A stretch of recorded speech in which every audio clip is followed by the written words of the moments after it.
As the official investigation continues into what caused Sunday's air disaster at Muan International Airport, global analysts have been narrowing down on a series of details. First, Muan's exposure to bird strike risks. This has been a concern for years, as over 12,000 migratory birds pass through the region each year. Among all South Korean airports, Muan had the highest bird strike rate from 2019 to August of this year. Despite the risks being known, the implementation of countermeasures had been delayed before this tragedy. Officials here said Monday that the pilots informed air traffic control of a bird strike as they approached to land, having been warned of birds in the area by air traffic control. What we don't know yet is the extent of the damage caused by that bird strike and why the plane's landing gear remained undeployed as the aircraft came down on its belly. Which brings us to the next tragic factor, the location of a concrete mound that the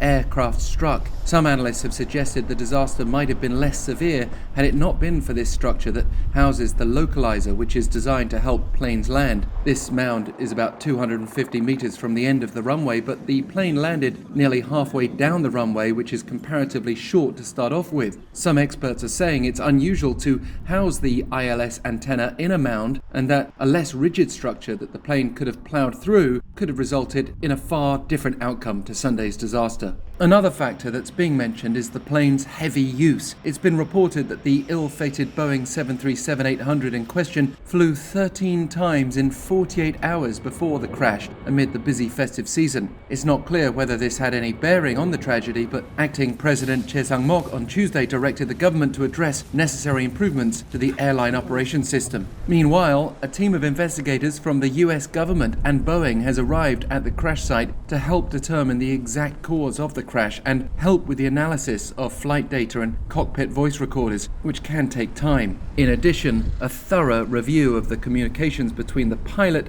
and control tower is expected to shed light on what really happened that day.